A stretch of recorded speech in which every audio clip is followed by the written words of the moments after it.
What's up, guys? This is Mr. Carlson here with C-Squared Mathematics. Welcome back to Trig. 6.5b is what we're going to be doing today, the second half and finishing up trigonometric equations. I hope you already watched the majority of 6.5a because that's going to be really the foundations to what we're going to be doing today. We do have we don't have a bell work at all. We do have bell work. We don't have a homework quiz at all. So since we don't have a homework quiz at all, I still want to go through some questions for you, but don't worry. You don't need to focus on the homework quiz. I just want you to focus on the math, the actual lesson. Make sense? Great. So these are the two questions I want to go through from 6.5a. No homework quiz. Fantastic. So pause the video if you need to and get them down. In fact, I don't even think I've ever done these. I don't have a key for them, so let's go to town. Okay, so this one I see is quadratic. So the first thing I want to do is I want to do my divide and slide. So that is 2 times -1, which is -2. How can I somehow, some way find factors of 2 that add up to -1 right here in the middle term? That's my coefficient, negative sign, -1. So that means I need to make sure the negative goes with the 2. So now I'm going to do my basic template. This is sine of theta, then -2. And then this is times sine of theta, and then +1, and then equals 0. Awesome. And now what I want to do is divide by my leading coefficient, this thing right here, that thing right here, divide by 2. The rule says if it doesn't divide, you slide. So now what do I have? I have sine of theta -1. Now this one doesn't divide, so technically we can slide it, but since it's an equation, now watch what I do. Since it's an equation, I'm actually just going to keep it because now when we actually perform the zero product property, when I set each of these products equal to 0, watch what happens. So my first one is sine of theta -1 equals 0. My second one is sine of theta plus 1/2 equals 0. So now it's very clear that I can just add or subtract that 1 and 1/2. Instead of if I slid it over here like in front, that would be 2 times sine plus 1, and now I have to subtract the 1 and divide by the 2. It just seems meaningless to me. So it's easier probably just to do that. Okay, but I still say it's a divide and slide so that you can know and you can recognize the process that we're going to be doing. So this is sine of theta equals 1, and this is sine of theta equals -1/2. Now, here's the rub. Here's what we need to find, okay? That means we need to find what theta actually equals. Where on the unit circle? Because that's the interval that they gave us. This interval right here is the unit circle, okay? Where on the unit circle does it give us a sine angle of, an evaluation of sine, let's just say that, an evaluation of sine of 1 and 1/2. So I go down, I look, I'm like, okay, this is my unit circle. So sine of 1 and 1/2. Well, this is 1/2. Okay, that's 1/2 right here. So pi over 6. And 1, well, my y-coordinate right here is also 1, so pi over 2. And I think I have another 1/2 chilling here, right here. So 5 pi over 6. I think that's it, yeah? Oh, -1/2. Oh, shoot. Okay, never mind that. -1/2. So that's right here, 11 pi over 6. And right here, 7 pi over 6. So I'm going to be looking at, sorry about that, I'm going to be looking at pi over 2 because that's where sine equals 1. And then there's 2 values on the unit circle where sine equals -1/2. Okay, so -1/2 is 11 pi over 6 and 7 pi over 6. And then, of course, pi over 2. So that means my angles are pi over 2, 11 pi over 6, and then 7 pi over 6. Those are my answers. Okay. Now remember, if it wanted a general solution, what you would do is you would do pi all over 2 plus 2 pi times n. You would do 7 pi all over 6 plus 2 pi times n. And then you would have 11 pi all over 6 plus 2 pi times n. Okay, that's the general solution formula. Okay. But I don't care about the general solution formula because they did give me an interval here, and that interval is the unit circle. Okay, sweet. Now let's move on to the next one. This one is a multiple angle here. Okay, this one is a multiple angle because there is something attached to that x. So the first thing I want to do is change this interval here. So that's what I'm actually going to do up here. I hope that's okay. So I'm going to do, this is going to be rather odd, okay? So when I do this, I need to subtract pi over 3 to this because I'm actually looking at this, guys. 2 pi. So what I need to do is I really need to subtract 2 pi and also divide. So when, and it's kind of complicated. Okay, so first of all, yeah, I need to, actually I need to divide by 2 and then subtract. How about that? So let's divide by 2, or times by 2, sorry. So I need to times by 2 first. So now I have this, 2x, and then 4. Yeah, let's do 4 pi. Okay, I times by 2, because that's what it's given me right here, times by 2, yes? And then I need to subtract pi over 3. So now I'm going to subtract pi over 3. So now this is going to be a negative pi over 3 right here. And then this is going to be 2x minus pi all over 3. And then this is going to be 4 pi minus pi all over 3. Rather gross, okay? Really gross. So I'm going to actually simplify this really quick, and I'm going to put it in red because this is not, so this is over 3 times 3 is 12. So that's going to be 11 pi all over 3 here. Wow, that's gross. Okay, so, man, hopefully I'll be able to do this. I haven't done it in a while. Oh, you guys love me, don't you? And this is going to be 11 pi all over 3. Okay, good. So this is my new interval. Rather gross. Gross interval. Okay, so I'm still going to find out where sine is radical 3, like where sine equals radical 3 over 2. Because it's 2 pi, there's probably going to be 2 solutions. So that's my first step. My second step is to find where sine actually equals radical 2 over 2. So I'm going to get a general solution like x where it actually equals somewhere on the unit circle. So let's erase this. Radical 3 all over, did I say radical 2 over 2? I meant radical 3 over 2. Man. So this is right here. So pi over 3, that's one of them. And then right here. So 2 pi over 3. So I have 2 pi over 3 and 2 pi over 3. So I'm going to write that 2 pi over 3 and 3 pi over 3. Now that I have those, I need to actually build my quadrant and see if there's anything that's happening. This is a rather strange interval. Yeah, this is awful interval right here. So I'm going to try my best. Okay, let's build my quadrants. The quadrants that it's in. Okay, so it's in these two quadrants. And it's going to be bouncing back and forth between these. So the first one was pi over 3. This one was 2 pi all over 3. Okay, awesome. Okay, so now we just need to add, what is it, 2 pi, because that's the period of sine. So 2 pi, so I'm going to add 6 pi all over 3. So if I add 6 pi all over 3, I'll do these in blue here. If I add 6 pi all over 3, what do I get? 7 pi, well, I'll do it actually over here. This is 7 pi all over 3, yeah.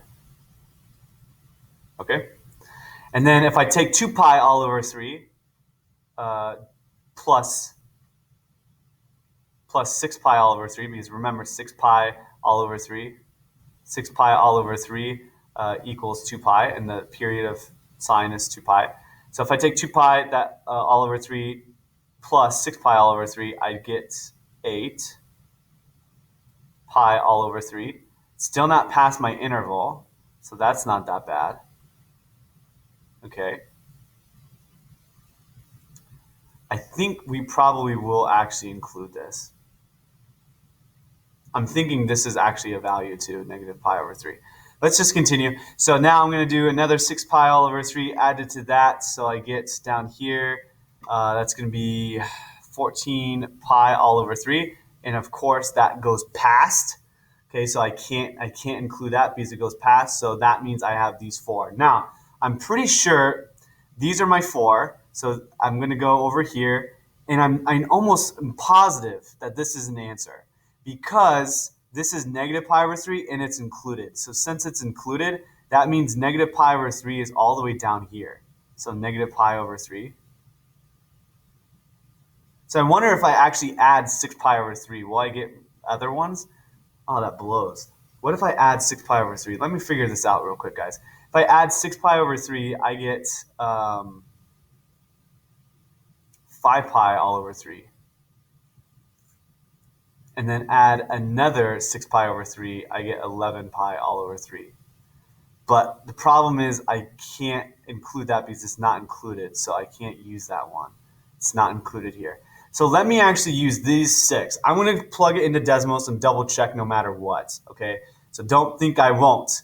And so I'm going to double check it no matter what. But I like a challenge, you know, and if I'm wrong, I'm wrong. I don't really care. It's I'm going to try to figure it out, and I'll show you guys some other time. But because I haven't done this problem in a while. So either way, I think these are my 6, these 6 right here, that 2, that 2, that 2. So now let's list them out. Now remember, it's 2x minus pi all over 3. So really what I'm doing is I'm adding pi all over 3 here. I'm adding pi over 3 to each one and then multiplying it by 1/2. So it's a lot of work. Okay, so far I have pi all over 3, 8 pi all over 3, 2 pi all over 3, 7 pi all over 3, and then I have these 2 down here that I think are solutions. If I'm wrong, I will bite the bullet and I will say I'm wrong. I'm okay with saying that as a teacher. Okay, I like to explore math and not try to always have a key in front of me. Okay, so now let's add pi over 3 to each. So now what are my new solutions? Let's move my freaking face. My new solutions, when I just get 2x and I add pi all over 3 to each. So when I add it here, that's going to be 2 pi all over 3. When I add it here, when I add it, that's going to be 9 pi all over 3. Okay. And then when I add it here, that's going to be 3 pi over 3, which is just pi. That's nice.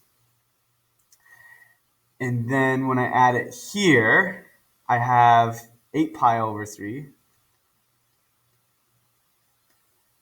When I add it here, I have add pi over, that just goes 0. So maybe that's a solution. I don't know. Maybe, possibly. Probably. That's probably 0. And then when I add right here, 6 pi over 3, which is 2 pi. Okay. Now, what I'm going to do is I'm actually going to erase this half. I'm going to erase this.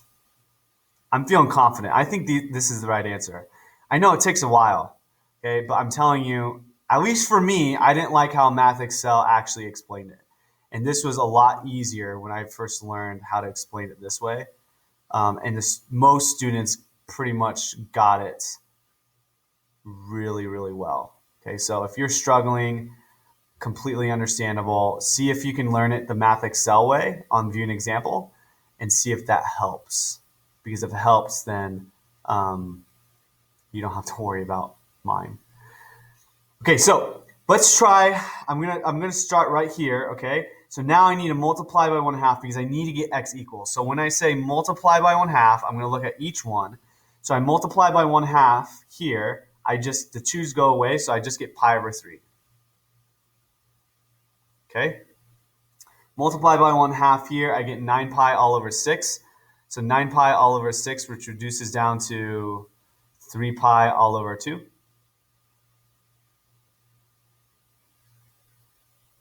Okay. 9 pi all over 6 reduced down to 3 pi over 2. Multiply by 1/2. I'm done with that one, done with that one. Multiply by 1/2 here. I have pi over 2. Multiply by 1/2 here is going to be 8 pi over 6. So divided by 2 on each, 8 pi over 6 is going to be 4 pi all over 3. So far, these are looking nice because these solutions are between 0 and 2 pi. So I'm done with that, done with that.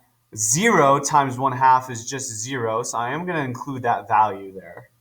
And then 2 pi times 1/2 is just pi. I'm feeling it. I think these are my actual answers. I'm feeling confident. Okay.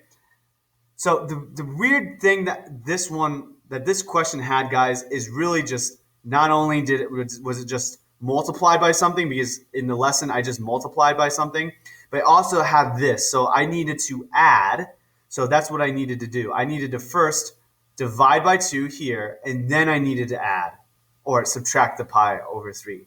So I needed to, sorry, not divide. I needed to multiply by 2 first and then subtract by pi over 3. That's what I needed to do.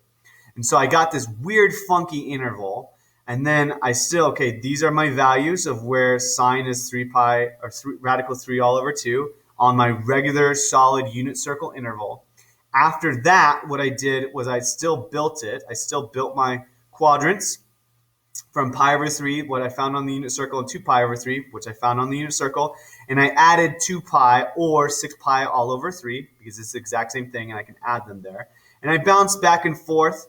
I found that this one was inadequate because it's past 11 pi over 3. But I also noticed this, that it was negative pi over 3. So I also included that value because it's included here. See that underline with the equal? It's included here. So I wanted to include it down here because that's where negative pi over 3 is. And then I also wanted to add a couple of intervals there. So add 2 pi there or 6 pi over 3. And then when I did it a couple times, I noticed I got 11 pi over 3, which is not equal to here. Notice the parentheses. Notice not equal to underneath. So I couldn't actually include that because that would be not in my interval. Even in my regular original interval, it wouldn't be in there. Okay? So I'm pretty sure this is my answer. Let's go to Desmos to double check. Okay, so I got sine 2x minus pi all over 3. So let's do that. So I'm actually going to just type it in right here. I could use this. Okay, I kind of want to, but I'm not going to. So sine of 2x minus pi all over 3. Now the problem is I need to actually make sure this is in radian mode. Well, it has to be in radian mode. Okay. And then I'm going to subtract that radical 3 all over 2 over. So let's subtract that radical 3 all over 2. So subtract square root 3 and then all over 2. Man, am I completely off here? Watch me be completely off. I'm not completely off, okay? You know what? I guarantee, because really what I have is 4, right? 0 and pi are the only ones that aren't on there. So I guarantee you, if I plug in 0 right here, it's a non-solution. So let's just do that. So watch this. That's why you always use Desmos to check. Okay, so if I plug in 0 here, that will become sine of negative pi all over 3. And this on the unit circle does not equal that. So pi over 3 is 60 degrees, right? Well, actually, yeah, it does right here. Well, sort of. So this is 60. This is negative pi all over 3. But watch, what is my y coordinate? See, it needed to check it. We needed to check to see if they're actual valuable solutions. And that's what we'll practice today too. But right here, negative radical 3 all over 2. But that's a problem, right? Because this is positive radical 3 over 2. So 0 cannot be a solution because even though it equals in my bounds, it actually doesn't equal it when I solve it on the unit circle, okay? And then, of course, pi. If I plugged in pi here, this would be 2 pi and then minus pi over 3. So if I plugged in, 2 pi minus pi over 3, that's going to be literally the exact same thing. Because if I go around 2 pi, and then minus another pi over 3, I still get this solution. That is why they're both not solutions here. So these are my actual solutions, which I got onto Desmos right here. Now you're probably wondering, like, wow, you're so dumb, Carlson. You probably wasted your time because I would just plug it on Desmos at the very beginning. That's fair. Like, that's fair. But like I said, I like to actually solve the math, and I don't know, kind of learn something. And you're like, probably I'm learning something here, but I don't know. Maybe you're not learning something. Maybe you are. If you are, great. But I taught that to you, so there you go. Okay, so when in doubt, plug it into Desmos. How about that? Okay, I still like that problem. Very nasty problem, though. Very nasty. Ugh. Gross. Okay, which is why I'm not going to have a homework quiz. Okay, so how do I solve and how do I apply identities to solve trig equations? This is just going to be a continuation from yesterday. Okay. All right. So identities. Yesterday, what we did was we learned quadratics. We also learned factoring with solving equations. Now we're going to be focusing solely on identities and using identities in order to solve. Okay, so when solving trigonometric equations involving identities, you will use the following formulas, and these shouldn't surprise you. Okay, we will sometimes use double and half angle sum and difference sometimes. But most likely, we're going to be using Pythagorean theorem. That's going to be the vast majority, or quotient identities or something like that.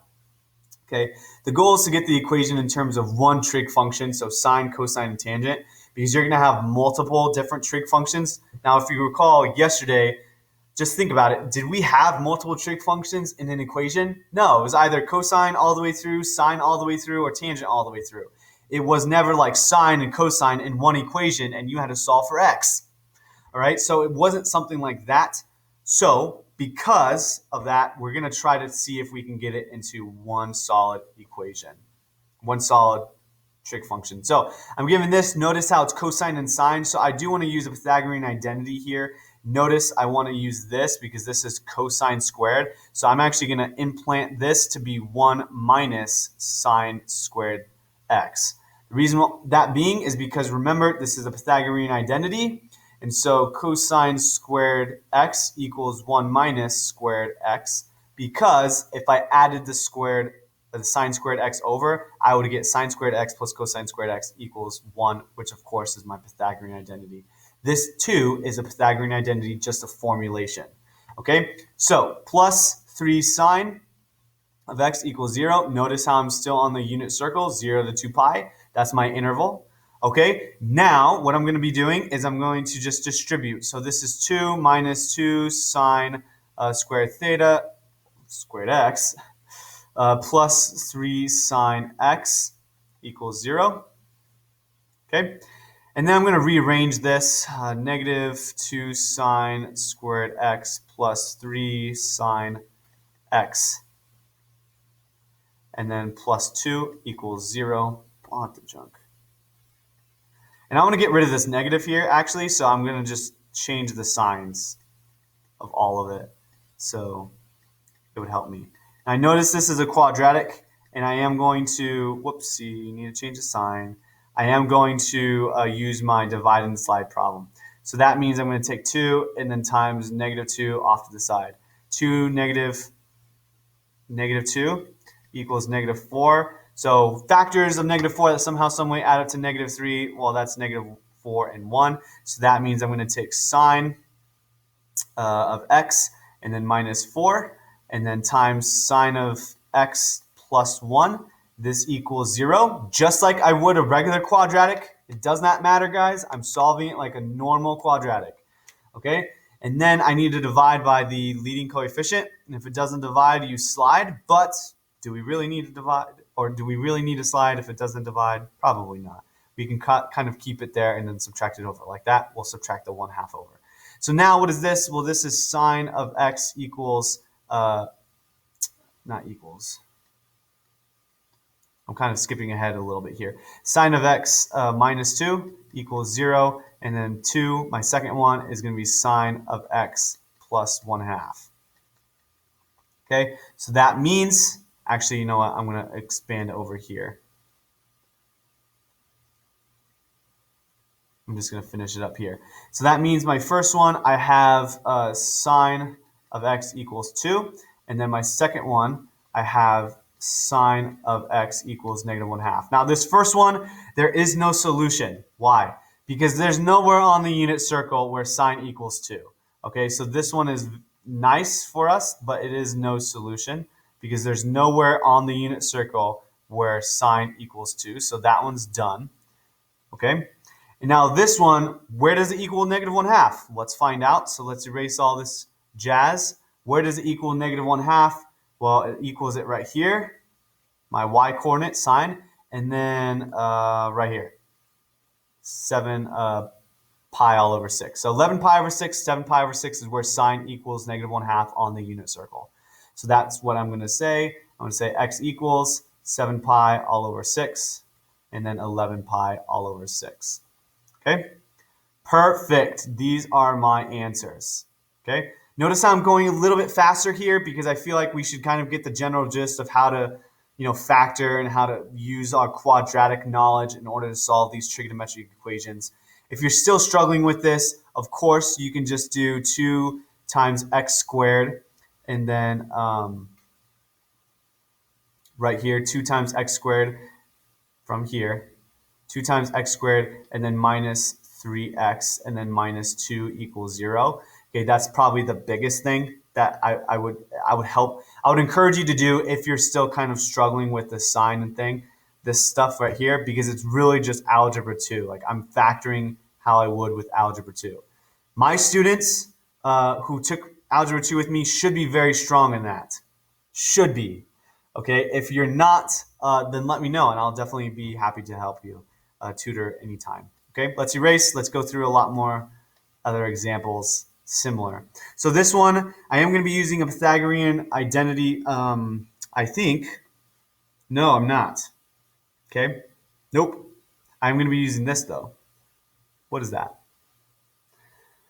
So that is automatically a double angle, and we can actually substitute that into something else. So I can actually substitute this into something. So what does cosine of 2x equal? Well, what that equals actually is 1 minus sine squared x. That's what that equals. Okay, 1 minus sine, or sorry, sine 2 squared. What am I saying? Sine. What am I saying? 2 times sine squared x. A lot of 2's and a lot of squares. Oh my gosh. So that's what that is. That's for my formula for 6.3. So go back and look at that, but I'm just going to substitute it right there so that I can get all sines. So now everything is in terms of sine, and that's what I want. Notice also, before we even get started too much, it's still the unit circle, 0 to 2 pi, so we're solid on that. So let's finish this out, and let's start simplifying it. And I'm probably going to show you this one on Desmos, the original, because I think you will still get the right answers no matter what, but I just want to show you just in case. So now what this happens is this is negative 2 sine squared x. The 1 combines with the 2 to be, what is that? Negative 1. Yep. So negative 1, and then I'm going to divide everything by negative, so I'm going to get 2 sine squared x minus 3 x, sine x, and then plus 1 equals 0. Forgot my equals 0 here. Okay, so now I'm going to do my divide and slide. I'm going to take the 2 and then the 1 off to the side here, so the 2 times 1 equals 2 factors of 2, somehow, some way to add up to a negative 3. Well, that means I need both of them to be a negative. So, whoopsie, I need both of them to be a negative, which means negative 2 and negative 3. Negative 2 and negative 1, silly goose.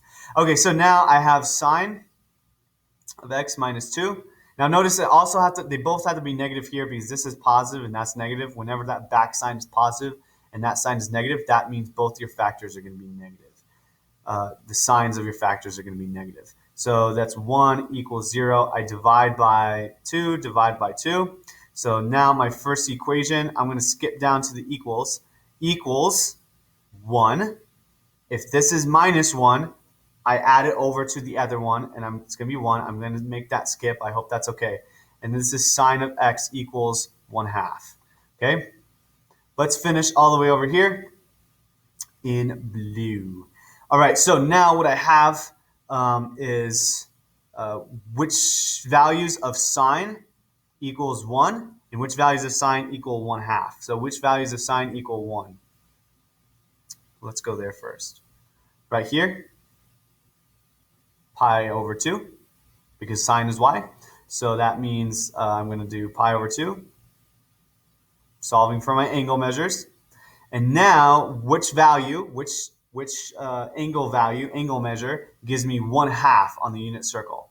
So 1/2 is right here, so pi over 6, and then 5 pi over 6, 1/2. Pi over 6, 5 pi over 6.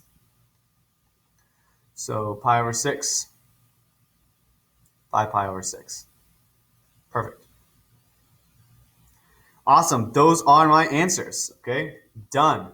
Let's go to Desmos real quick. I'm going to plug this this original equation in, and hopefully we'll get the same thing. So let's do that.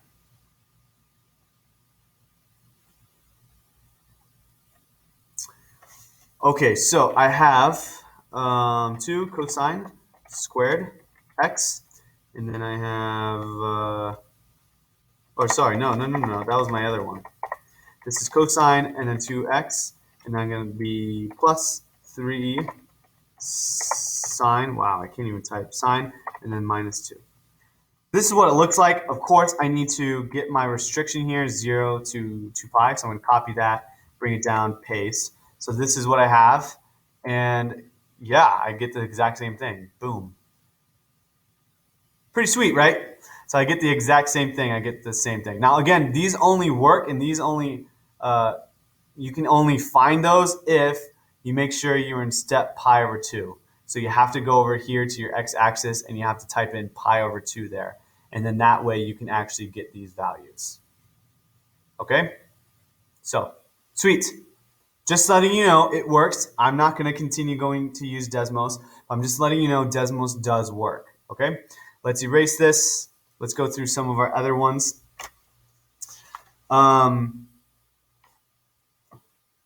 Yeah, I'm not going to give you the answers here, but these are some good practice problems. I apologize. I'm not going to give you the answers for these, but I just don't have time to work them out. But by all means, at least practice them using Desmos. At least practice using Desmos to see if you can actually get those answers. That would be wonderful. Okay, or try to solve it exactly how I solved example 7, exactly how I solved example 8. They're very, very similar. Try to solve it yourself, but I apologize. I don't have the answers for you. If you get something on Desmos, I'm pretty sure it's going to be the right answer. So now let's continue on using identities here. So I have sine of x times cosine of x equals 1/2. What do I do now? Okay, well, I know that sine of x times cosine of x, okay, this right here looks something like, now watch what I'm about to say, it looks something like an identity, okay? I know this identity, sine of 2x off to the side equals 2 sine of x times cosine of x. So I know that this identity is true. This is my, my double angle identity. But the problem is this doesn't have a 2 attached to it. But wait, what if I multiply by 2 to make it so? So now what I have is 2 times sine of x times cosine of x equals 1 between this interval. Now can I substitute? Yes, absolutely. So this one was kind of tricky because now I can actually substitute this in here. Okay, because the reason why I want to substitute is, again, I can't work with sine and cosine. I need one trig function. I need one trig function to work with. I can't work with both, okay, especially if I'm doing it algebraically like this. Okay, so now what I'm going to do is sine 2x, and then that is going to be equal to 1. Okay, from this, I now see that I have a double angle here, which means I need to solve it using double angles. So that means I need to build a new interval and work with my quadrants and see if I get past my new interval and then work with those answers. Okay, So my first thing I'm going to do is find a new interval. That's multiplied by 2, so that means 2 times my unit circle interval. As such, will be 0, and then 2x, and then, of course, 4 pi. This is my new interval. My second thing I'm going to do is build in my quadrants. But I also need to find out, where does sine equal 1 in general? Where does sine equal 1 in general? Well, there's only one solution here. Where does sine equal 1 in general? Right there. Okay, this is my y-coordinate 1, and then pi over 2 is what I want. So that means I'm going to be looking at pi over 2 here. Just pi over 2. And now I'm going to be adding successions of 2 pi. So in this case, I'm going to be adding not 2 pi, but 4 pi all over 2. Because 4 pi all over 2 ensures I have common denominators. Since I have common denominators, I can add. And I know 4 pi over 2 is the same thing as 2 pi. So what does this equal? Because I already know that this is one tentative solution. So I add this, and this will be 5 pi all over 2. Okay? Is that past my interval? Is that past my interval? Is 5 pi all over 2 actually past my interval? Well, no. It goes into it twice. So 2 goes into 5 2 times. Okay, so I can probably go another round. So that means this is another tentative interval, or another tentative solution. So let's do it again. So 4 pi all over 2. And this equals 9 pi all over 2. Does 2 go into 9 more than 4 times? Yes, it does, because 2 times 4 is 8, and then it goes a little bit more, which means I can't use that solution, which means these are the only two solutions I have. So my third step is to take this 2x, my double angle, and then I'm going to write out my solutions, list them out. This is 5 pi all over 2. And then I'm going to multiply, I'm going to multiply by 1/2 here. So multiply all this by 1/2. Those go poofy, so x equals, what is that? That's going to be pi all over 4, and this is going to be 5 pi all over 4. These are my solutions, and I'm solid. Of course, if I plug this into Desmos, I would get the exact same thing. You just need to subtract the 1/2 over, okay? Sweet. Sweet, sweet, sweet, sweet. So now what I'm going to do is I'm going to erase. We have one more, and then we're going to end the week. It's been a tiring week. All right, how do I solve this question? Well, there's a couple things that I can do to solve this question. And really, this is something that's kind of odd. And so what I'm going to actually do is I'm going to actually square both sides. Now, the reason why I'm going to actually square both sides here is because I want to kind of simplify it. I'm going to show you why it's actually necessary. Okay? So watch what I'm going to do here. When I square both sides, and this one's a very difficult one, by the way. Okay? I'm going to cloud this. I always like clouding my little interval. Okay, this one's a very difficult one, by the way. You probably won't, it's going to be rare to see this one. I don't even remember if I put one like this on the homework because it's just so hard to kind of see what happens here. So what this means is I'm going to double this. So sine x minus cosine x equals 1. Now I'm actually going to FOIL this out. So when I FOIL it out, watch what happens. So this is sine squared x. This is going to be minus sine x times cosine x. Same thing, minus sine x times cosine x when I do my inner terms right here. And then my outer terms is going to be plus, because negative and negative, plus cosine squared x. Now, you will start to see why I actually started to do this and why it's necessary. It's necessary because when I have something like this, there's really not much you can do. It's not like you can change sine into like 1 over secant or cosecant, or change cosine into 1 over secant. It doesn't really help you. But manipulating my equations such as this so that I can get this, what do you think that equals? That equals 1. And so now what I have is 1 minus, and now I can combine these two things here. That together gives me negative 2, and then sine x cosine x equals 1. So now you start to see how, oh my gosh, that's crazy. Like, yeah, because it's actually necessary for you to do that. So now what do I do? Well, of course, the 1's go poofy. And so now I'm left with 2 sine of x cosine of x equals 0. And then, watch, I divide by negative 2, divide by negative 2, that goes poofy, and I'm left with sine x and then cosine x equals 0. Now, you may be wondering, Mr. Carlson, you wanted one trig function, and there's two still in here, sine and cosine. What the junk? Like, you're no farther to solving this than you were before. On the contraire, au contraire, is that what it says in French? On the contrary is what I say. Okay, look at this. These are multiplied and they both equal 0, which means I can take this and use the zero product property to get my two equations automatically. Sine equals 0 and then cosine equals 0. I bet you didn't see that one coming down, did you? Okay, so yes, I can actually, that is a wonderful way to solve it, a beautiful way to solve it, and it's glorious. So now, what values of sine give me 0? Well, there's going to be, I think, two values of sine give me 0. Right here, so at 0, and right here, so 0 and pi. So x equals 0 and pi, okay? And now cosine of x equals 0. So what values give you 0 for that? Just literally the opposite. So pi over 2 and 3 pi over 2 because of this. So 3 pi over 2 and pi over 2, I'm going to go over here. So x equals 3 pi over 2 and then pi all over 2. Okay? Now, here's the tricky part. You ready? Here's the tricky part.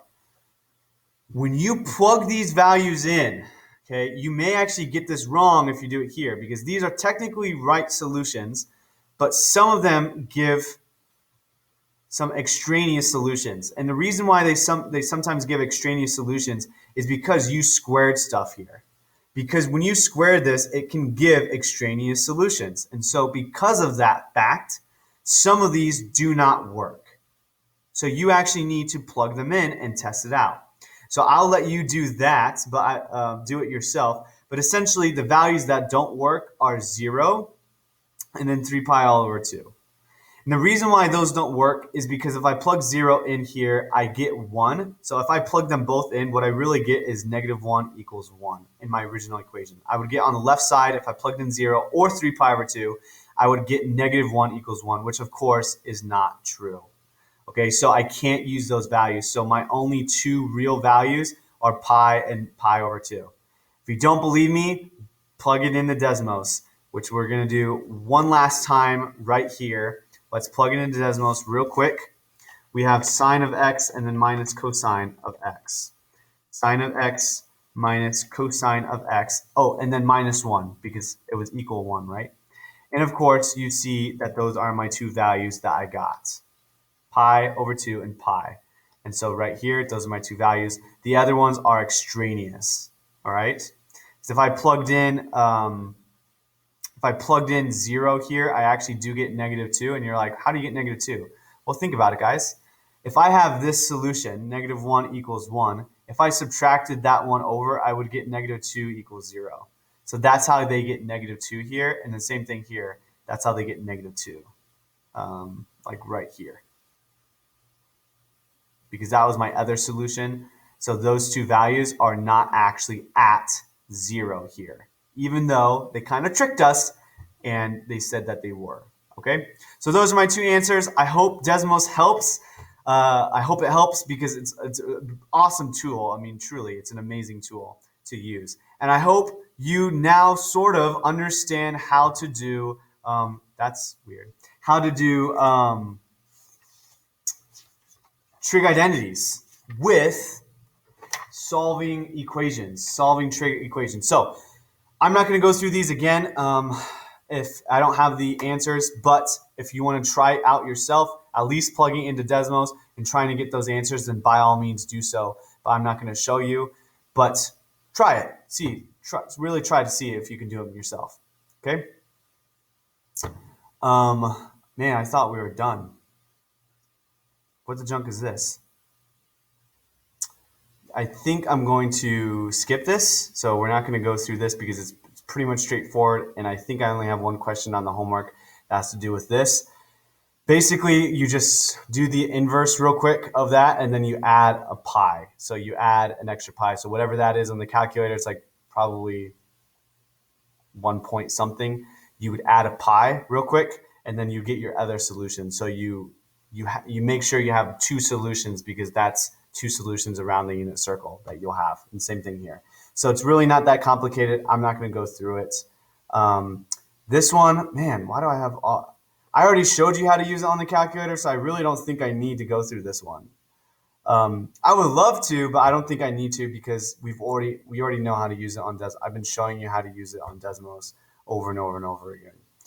So again, you can do these yourself, check them. I'm not going to go through it. Let's go and finish with the summary. Use identities to solve trigonometric equations. I showed you how to use Desmos just effectively as well to solve trigonometric equations. Okay, we don't have a homework quiz tomorrow, and of course, this is 6.5b. I forgot to tell you, this homework is going to be extra credit, so you don't have to complete it over the weekend, but it will be extra credit, 10 points extra credit if you do complete it over the weekend. Okay, so guys, this is C-Squared Mathematics. I'm Mr. Carlson. I know it's been a long week, so you guys made it. Feel glad. Feel happy, all right? Because next week we're going to just do a couple more lessons and then we'll be done with Unit 2. So again, this is my favorite unit. I love it and I hope you've been enjoying it too. So until the next video, peace.